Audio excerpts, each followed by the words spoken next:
live on your tablet, phone, and the KUTV app. This is 2 News Live.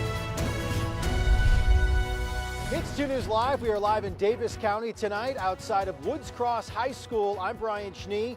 It is Super Tuesday. It is an election day or night here in Utah.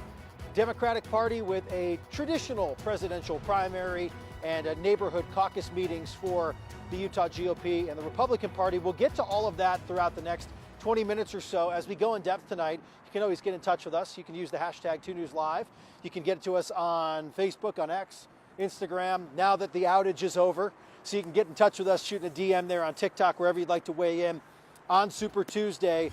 Let's let you know where we are, what we're doing, and why we're here. So again, live in Davis County tonight, outside of Woods Cross High School. This is one of the, I was just told, 16 locations in Davis County that there is a caucus taking place tonight. Registration got going at 6 o'clock here, so just a few minutes where you can kind of get all the license taken care of and everything, so you're registered to get in there. The meeting should get going right at 7 o'clock. They've got the signage down there now. This wasn't here when we got here this afternoon because there was a mixture of just people getting out of school and after school events, but now we know there's a little bit more excitement building here outside of Woods Cross High School. Number of other locations that are going to have a caucus here in Davis County as well. So there's a lot going on here on election night for Super Tuesday. Really the beginning stages of the 2024 election season here. A lot of it begins tonight. So in just a few minutes, we'll hear from former Governor Gary Herbert, also a member of the Utah GOP, the chair there. And we'll talk a lot about Super Tuesday and where things are headed. But let's get to our own super duper Heidi Hatch here, joining us live in studio tonight. Heidi, if I understand correct, you've been taking a look at what's also taking place across the nation tonight. Has anyone been called here in their favor on Super Tuesday? There's no official election results yet, but the interesting thing is these numbers start rolling, and it'll happen soon here. Since we're in the West, the East Coast closing right now, those numbers are starting to come in here in Utah, and especially at 2 News. We take the polling results that come from the Associated Press once they call those races. That's how we officially take those numbers in. But the important thing to know is tonight, this is about a third of the nation's voters who are going out to vote. Ultimately, to win, someone needs 1,215 delegates to get to that point.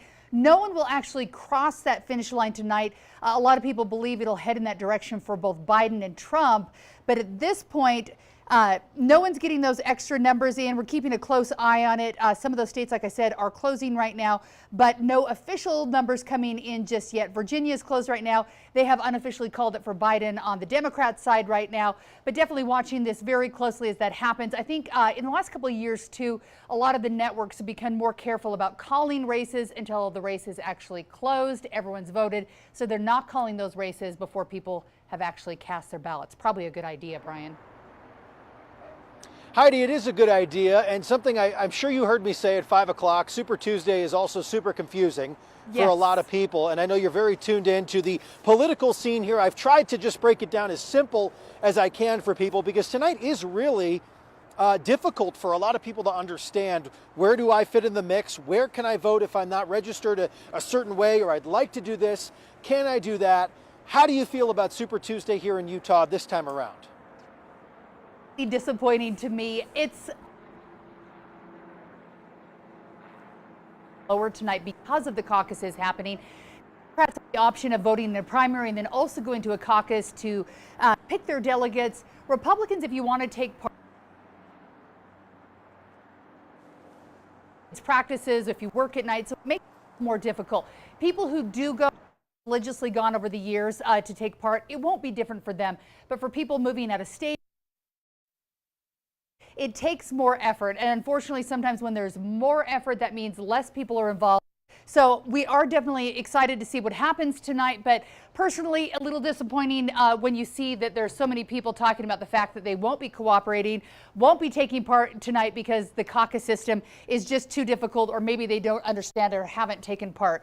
There's certainly a reason why the Republicans choose to do that here in Utah. They like to be in control of how decisions are made, but definitely keeps people on the sidelines that otherwise would be voting if this is a primary, and I'm always sad to see that. Heidi, I know you also talked about it on your Take Two podcast, so I know people can find more dialogue there just about leading up to Super Tuesday. Thanks for joining us on 2 News Live. And of course, stick with Heidi Hatch and the 2 News team tonight on 2 News at 10 o'clock for the very latest results here in Utah, but also around the country. So let's continue moving on in our Super Tuesday coverage here as we go in depth. As Heidi mentioned, the GOP likes to have that control over how they do things here, and that is what they're doing, of course, with the caucus. Had the opportunity to talk with Utah's GOP chair, Robert Axsom, earlier today. Take a listen. What does Super Tuesday look like here in Utah? Great question. So Super Tuesday, as you know, it's a day where a number of states around the country are engaged in their nominating process for the various candidates for presidency. So it's the same thing here in Utah. We also have our caucuses that we do every 2 years. So we have in the Republican Party a caucus happening tonight. I know the Democrats and others are also caucusing. But just like we did back in 2016, we're also doing our presidential preference poll as a function of the caucus meetings. How does the presidential preference poll work? Yeah, the presidential preference poll, it's the same as any type of election. One voter, one vote. So here in Utah, you have to be a registered Republican to participate in the Republican process, but any registered Republican anywhere in the state can come and participate. They can do so either in person or by voting absentee. And again, they'll select one individual on the ballot. We have Ryan Binkley, Nikki Haley, and Donald Trump. Ryan Binkley has since dropped out of the race, but there's still Nikki Haley and Donald Trump. You'll decide which one you want to support and you'll cast that vote. So tonight is Utah's voice, at least on the Republican side, looking at local delegation, but also president, correct? Yep. Exactly. So on the precinct level, on caucuses, every 2 years, we elect county delegates, state delegates, and then local party officers, people who are growing the party and organizing the party. But those county delegates and state delegates, those are important because these are men and women around the state who will then have a role in vetting all of our candidates. We have scores of races this year in 2024. Of course, we have an open Senate seat, we have congressional seats, we have a governor that's up for re-election. You also have legislative races and county races. Any of those that are on the county level will be vetted by county delegates. Any of those larger multi-county races or statewide races, it's the state delegates that vet them. Why did you decide to go forward with how everything is arranged tonight, getting people out to the neighborhood meetings or via absentee compared to another method? Yeah, so you look in our country right now, there's so much disconnection that's happening. So many people are pulling apart. We're becoming polarized, whether we're talking about politics or regions of the country or economics or whatever it is. I'm a big believer that as we reconnect as neighborhoods, as we reconnect as neighbors, as friends, as family, as members of the Republican Party, that's to our benefit. And so the caucus system is this great way of bringing people back together to engage with one another. I think that's good for our political discourse. And it certainly incentivizes and encourages people to participate in not just the presidential piece, but also these delegates who will have a role in vetting all of our candidates for office. All of that connection will be beneficial for the people of Utah. So again, if you'd like more information about the caucus system and how it is set up and how to participate tonight, and I say that here on 2 News Live because you have plenty of time to get to your local spot where you can participate in that presidential preference poll and then also elect delegates, utgop.org. If you'd like the official information, you put your address in there, they tell you where to go. It is set up very easy. You just need to put in the work to get there or find someone to bring that absentee ballot. Again, very different on the Democratic side. A traditional ballot here with the election. Tonight you go to a drop box by 8 o'clock. It's a more standard style election compared to coming out and participating, I guess, in one of these, what they would call a neighborhood meeting caucus. So depending on where you fall or where you want to fall, those are really your options tonight. Other parties have other things. You can find all of that on your party's website. I had the opportunity to speak with a former Utah governor, Gary Herbert, about the election and Super Tuesday. He doesn't love the model that the caucuses provide. We talked about that on 2 News Live at 2 News at 5 o'clock here. But here's more from my conversation with former Governor Herbert earlier today. Well, it's a combination day for Utah, at least on the Republican side. They have caucus meetings tonight too, and a caucus vote for who they want to select for the president between Donald Trump and Nikki Haley. So it's interesting to see how that turns out tonight. But it's a time for them to pick delegates. And that's the biggest part of the evening for Republicans is to pick delegates that will represent them at the conventions, the county conventions, the state convention. And so I would urge everybody to show up to their neighborhood caucuses and vote for somebody you think will represent you honestly and fairly at the conventions. What stands out to you in looking at kind of the format of how each party's doing things tonight? Is there something that maybe took you by surprise or was a little bit different than things that have happened in years past? Well, I've been on record as saying I support a presidential primary, stand alone, go and vote, just like we do on regular elections. We worked with the legislature over a number of years. They put up money. It's expensive to run, but I think it's a true indication of what the people want and who they're really supporting, just to have a regular vote. So I think we lose a little bit with the caucus system tonight. It's confusing for a lot of people. How do you vote? And, I don't want to necessarily go to the caucus and vote for delegates, but I want to vote for the president. And so I think there's a little confusion there. By the way, I know the Republican Party has spent $100,000 to advertise, to help promote and get information to people. And for those of you that are watching on television, if you go to utgop.org, you can hook into the Republican Party. They'll walk you through step by step what you want to do. You can vote absentee if you want. Don't have to show up tonight. So there's ways to get around that if it's not convenient for you. But utgop.org would be a good place for you to go look if you have any questions. How important is tonight in the process of the election of 2024 and ultimately deciding things? Where does tonight stand in that process for everybody that might not understand where we are currently? Well, it's really the first election. And so selecting delegates, who's going to represent you, we have a lot of different strategies going on, I'm sure, with the different candidates. Some are going to try to get delegates to get elected. They're already committed to them. Others are saying, well, I'm going to go there with an open mind and I'll represent my neighborhood. That's how it was originally designed. Have somebody go there and say, their neighborhood, you know what we stand for. Find delegates that will represent us accurately at the conventions. So again, back here live here in Davis County, where we are looking into tonight's caucus scenario for the GOP and the presidential primary election for the Democratic side. But also what falls into play now is someone that we've talked to you about on KUTV2 News quite a lot. Natalie Cline, involved in the caucus tonight, trying to get the votes and get the interest in her district. Emma Riley joining us live tonight to look into where things are right now. Emma, where is all of this falling into play with Natalie Cline? And who did you speak with today about this situation? Well, tonight I did speak with Amanda Bollinger, and I also spoke with a parent in Cline's district. Basically, where this puts us is tonight could determine whether or not Cline or Bollinger is on the ballot, because they will, select these county delegates tonight, and then they will vote on April 13th at the county convention which person will end up on the ballot. But we did find out today that Bollinger has been collecting signatures, so if she does get enough signatures, then she could end up on the ballot regardless. So if I understand correct, you probably, I would imagine, reached out to Natalie Cline, and we have spoken with her here at 2 News since really all of this has gone down, involving the social media posts and just different boards and districts taking action against her. Any response today, Emma, about how her feelings are today here on Super Tuesday? Did reach out to her, but we did not receive a response from her about today. Looking into Natalie Cline's latest here, something we've talked about quite a bit.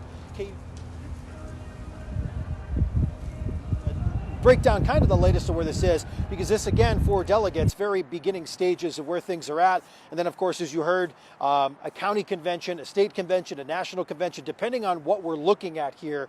County convention level will be in April as it pertains to Natalie Cline here as we move forward through the process.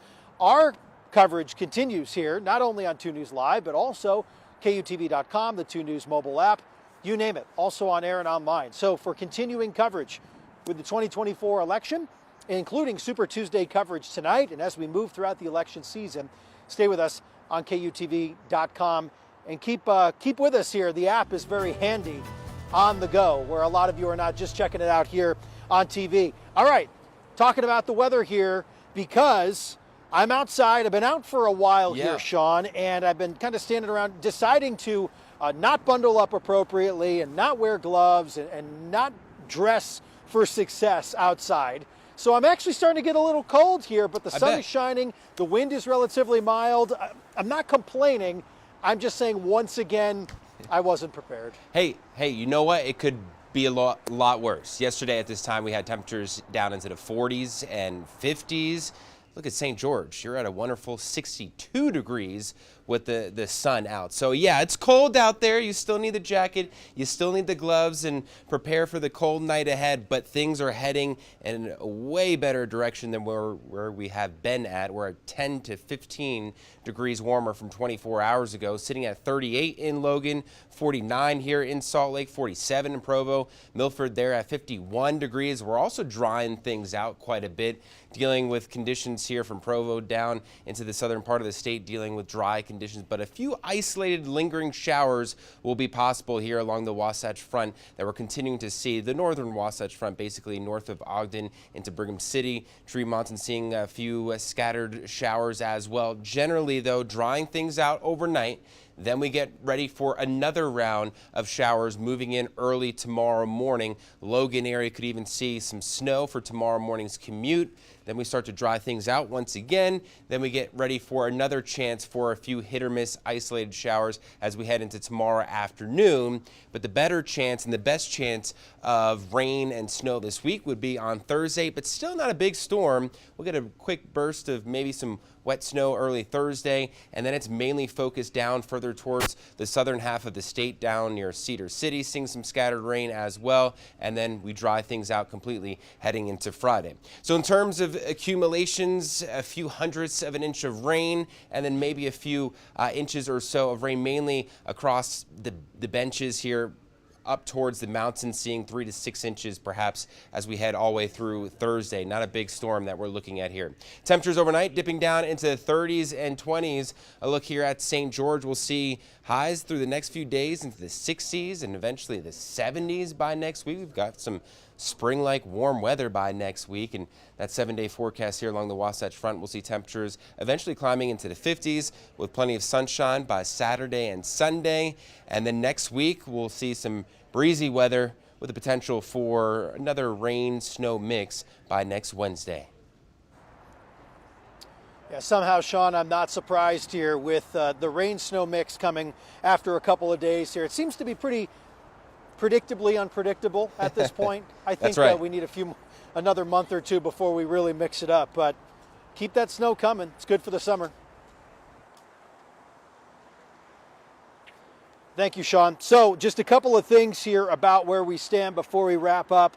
According to the Associated Press, that's one of the metrics we use at KUTV2 News to look at some of the races that are called here within the last hour or so.